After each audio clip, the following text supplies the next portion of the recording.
on how it's made. Patterned glass panels.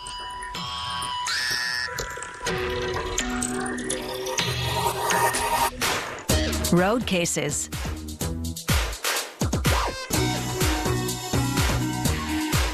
And stop frame animation.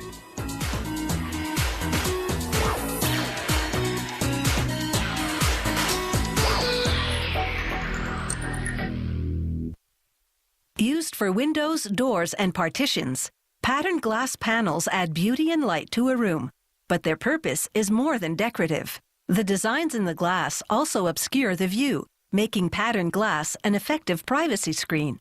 They let light in and keep prying eyes out. With patterned glass, windows become something to look at rather than through. There are a variety of designs and textures to choose from, offering different degrees of privacy. At the heart of the process are engraved metal rollers that transfer designs onto glass. Before production can even begin, this roller rotates through a chamber where grit blasts off grease and dirt. If the designs on the roller are damaged, they shave off the outer skin, exposing a smooth surface for re-engraving.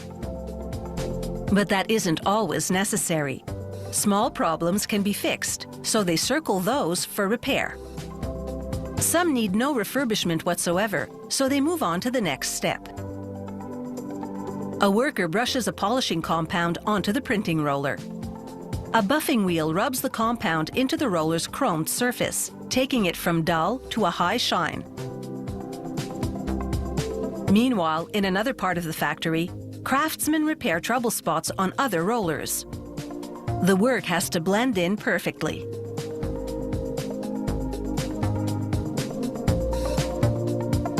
The craftsmen do their jobs with the finesse that comes from natural skill and years of practice. One false move, and the entire pattern could be ruined. But the touch-ups are perfect, and these rollers are now ready for the production line. The raw ingredients for the glass panels are stored in huge silos. These ingredients all come from the earth: sand, limestone, dolomite, soda ash, and salt cake. Here's a sampling in a jar. Conveyor belts feed a mixed batch of ingredients to a roaring furnace. They add waste glass and recycle it into the process to reduce the effect on the environment. Fired at 1600 degrees Celsius, the ingredients melt quickly. Now a molten mass, it circulates in a looped pathway. An inspector checks the melting status of the glass ingredients, as well as the flow of gas fuel to fire the furnace. This furnace is burning 24 hours a day, 7 days a week, and is monitored constantly. The hot liquid glass now flows between two rollers, one of them engraved. The rollers imprint designs onto the glass and squeeze it to its final thickness. The glass rapidly solidifies, fixing the pattern in the ribbon of glass. Then it travels through a 60-meter-long temperature control zone. The glass ribbon is exposed to flames to relieve stresses caused by the manufacturing process. This is called annealing. The glass slowly cools as it leaves the zone. This seals in strength and durability, so it can now be cut cleanly without fracturing. This cutter scores the glass lengthwise, but doesn't cut it all the way through. The scored line maps out the desired width of the glass. Another cutter moves to and fro to create horizontal score lines. These lines establish the length of the patterned glass panels. Then a roller pops up and breaks the glass along the horizontal score lines. The sides of the glass now collide with little wheels known as bonkers, which snap the glass along the lateral score lines. The waste glass falls down a chute to rollers that bust it to bits. These bits are called cullet, and they'll be recycled into new glass. A worker now backlights glass panels and examines their finish for flaws. This solar glass panel has a matte finish. Compared to the small sample of standard clear glass, it's less reflective, allowing more of the sun's energy to be captured. Minerals high in iron produce greenish glass that's light absorbent. For solar glass, they go easy on the iron to produce white glass that transmits light. A carrier with suction cups stacks the glass for shipping. Now all that's left is the window shopping.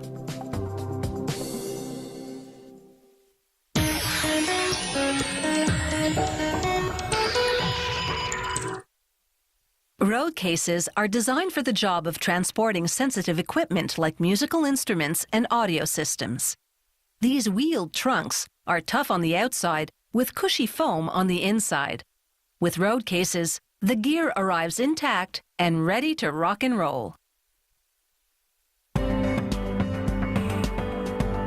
Behind every superstar, there's plenty of this custom luggage. Each case is designed for a particular piece of equipment, like an audio mixing console. The case is being made to measure. They load the dimensions of the audio console into a computer and then design a virtual case around it using three-dimensional software.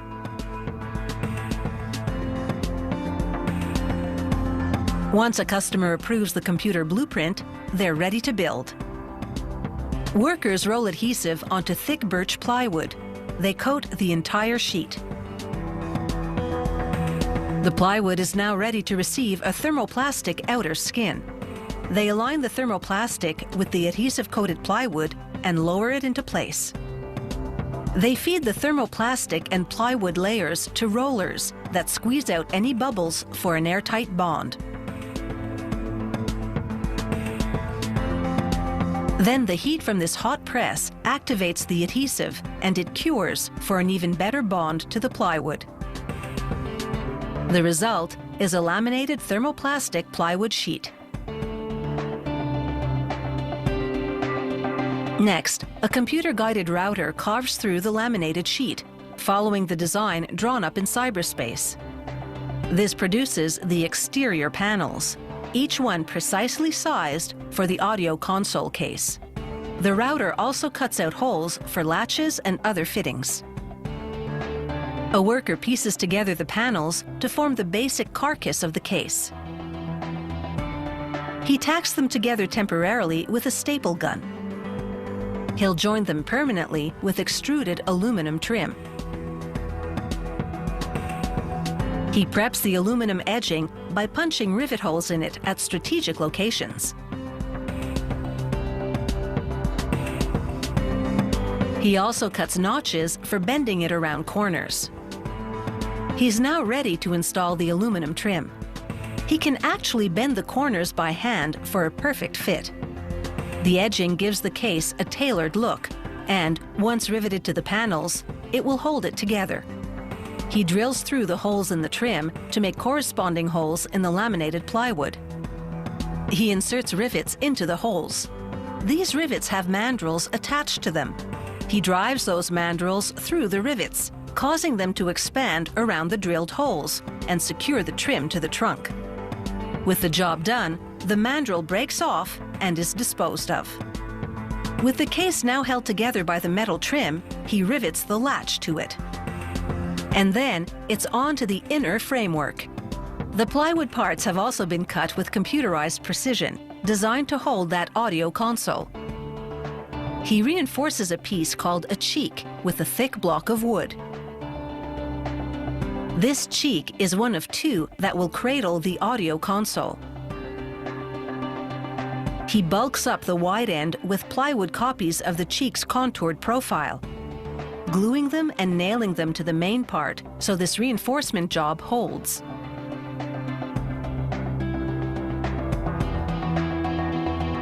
He spray paints the cheek substructure black, giving it a durable, textured finish.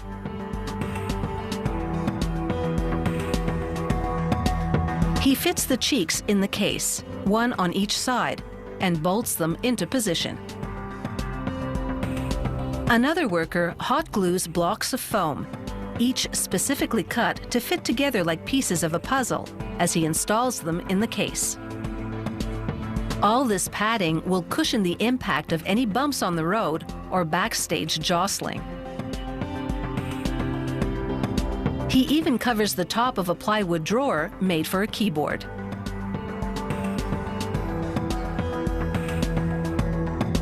They slide the audio mixing console into the case to try it for size. From start to finish, it's taken about 3 hours to make this road case. It should last for as long as the audio equipment does, but it all depends on how rough it gets on the road.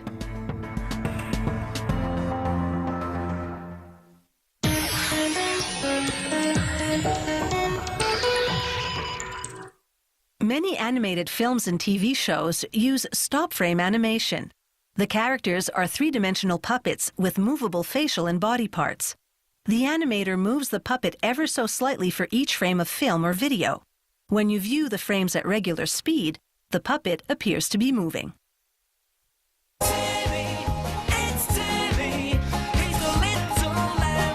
Bringing a make-believe world to life through stop-frame animation takes a large and talented team, which includes writers, directors, animators, set and prop makers, camera crews, and of course puppet makers, who create, maintain, and repair the puppets. To see how stop-frame animation works, let's rewind this scene, which stars Timmy and features a red balloon. The director takes the writer's script and breaks down each scene of the episode into a series of shots. This shooting script then goes to the storyboard artist, who draws each shot of the scene on a digital storyboard tablet.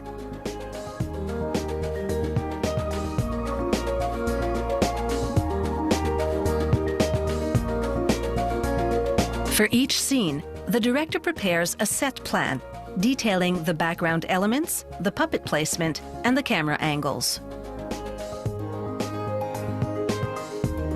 The storyboard artist sends his drawings to the editor, who works with the director to edit them into an animatic, a still drawing version of the episode.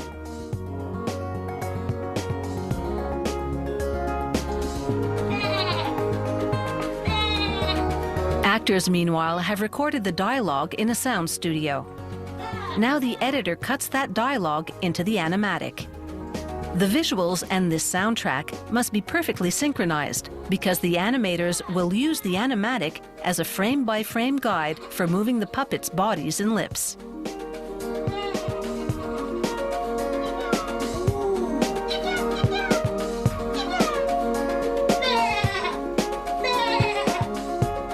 The show's animators refer to a large schedule board to see which scenes they've been assigned to animate. A printout of the animatic shows all the episode's shots at a glance. In the art department, construction of the episode's costumes and props is well underway. To make a few red balloons, for example, the prop makers sculpt one out of modeling material and use it to produce a hard silicone mold. Then they pour quick-setting resin into the mold cavity. After the resin has hardened overnight, they open up the mold and extract the casting.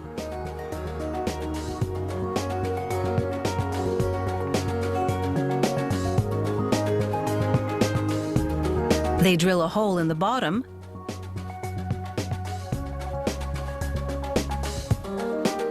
dab some glue inside,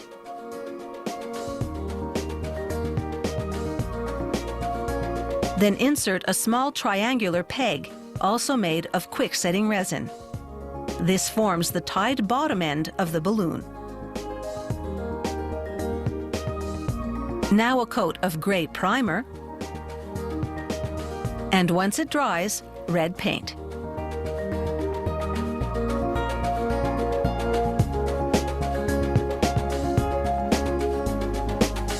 When the paint dries, they drill another tiny hole at the base of the balloon and insert a strand of flexible copper wire wrapped in cotton thread. This is the balloon's string. The team of animators shoots several scenes concurrently. Therefore, in the puppet department, model makers produce multiple puppets for each character, plus lots of extra body parts.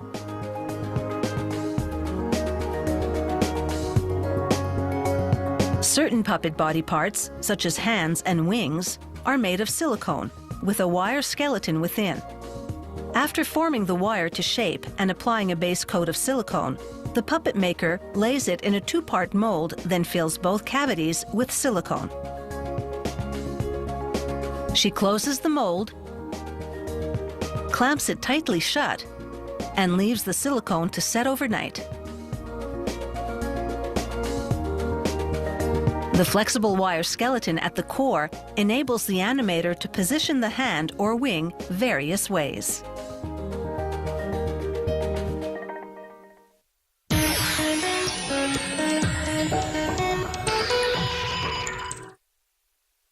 In stop-frame animation, the more movable the puppet and its facial features, the more lifelike the animated character appears. The animator moves the puppet incrementally for each frame they shoot, and 25 such frames produce just 1 second of animation.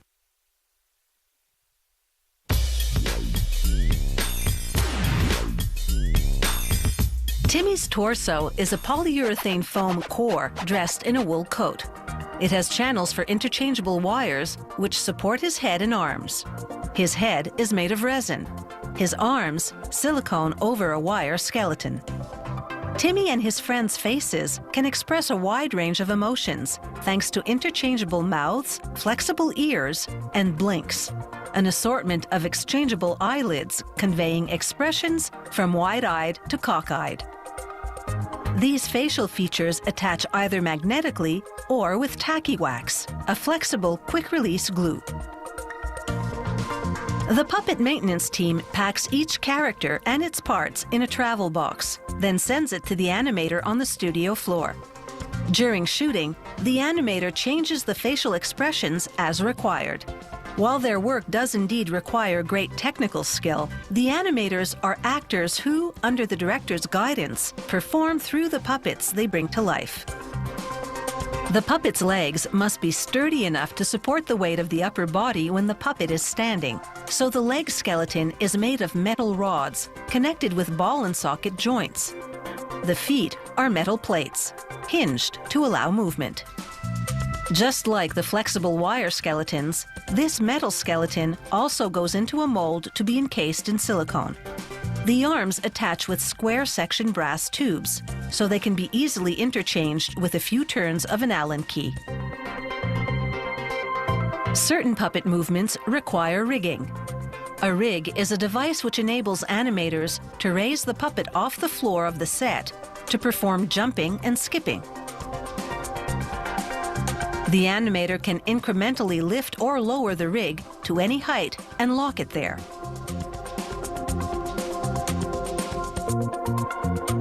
There are many preparations before shooting begins, such as lighting, puppet positioning, and set dressing. Using the animatic playing on a monitor as a reference, the director and camera operator frame the shot.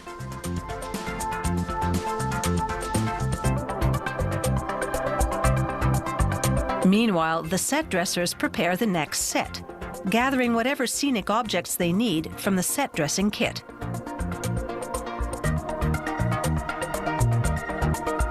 To create these objects, artists first sculpt the shapes out of modeling material. They create a mold from which they produce copies in fiberglass or quick-setting resin. Then they paint the copies.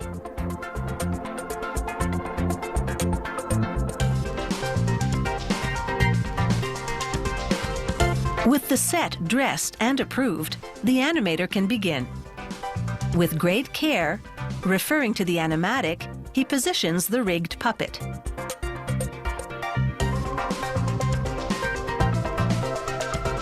Then, with the push of a button, he shoots a frame, or in animation lingo, grabs the frame. Next, he moves the puppet incrementally and makes slight changes to body positioning, and grabs another frame. 25 consecutive frames equal 1 second of animation. The animator's art is knowing how and by how much to move the puppet to create lifelike movement. To get special close-up facial shots, which they'll later intercut with the full body sequence, they sometimes set the puppet on a rig positioned directly in front of the camera. Once they've shot the animation, they take what's called a plate, a shot of the set with puppets, props, and rigs removed. They send the plate digitally to the editing suite, where the editor uses the visuals to cover up the rig, essentially erasing it from view. This process is called compositing. A little bit of behind-the-scenes artistry to create a whole lot of on-screen magic.